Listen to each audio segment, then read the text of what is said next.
Bridges are really quite interesting in metal. Now, a few considerations is, well, what's the bridge made out of? What's the structure? Because if we look at a bridge overall, it gets from one side to another. So essentially, it bridges a gap. Now, some things have foundations.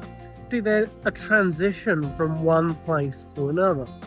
Some bridges are supported from both sides. So essentially, the thing that's allowing you to cross goes both ways. When we are to go across a bridge, it could leave our understanding of the situation a bit shaky. Maybe it could be impacted by the environment, depending on the sort of structure that it's got. But ultimately, it's a path, and when you're on it, there's only one way forward and one way back. Otherwise, you could really end up letting yourself down. And you could, depending on what's at the bottom of that, it could be quite painful. You could find yourself getting washed away. You could find yourself maybe going off the rails, over the rails.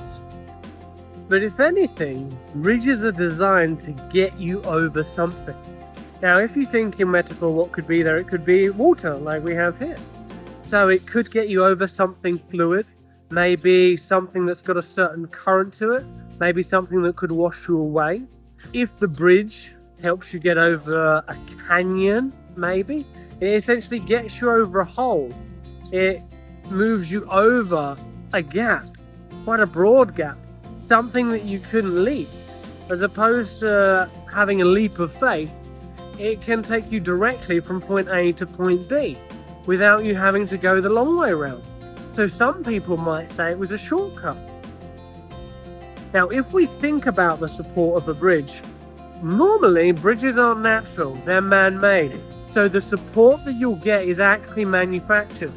Now, if we think of the qualities of a bridge, in this crossing, in this transition, some ways to get through things are quite ropey, some of them are quite wooden and a little bit stiff, others are a little bit shaky. Some of them are solid, and also some of them are designed to take other vehicles. Is this bridge designed to support you or the method by which you're moving?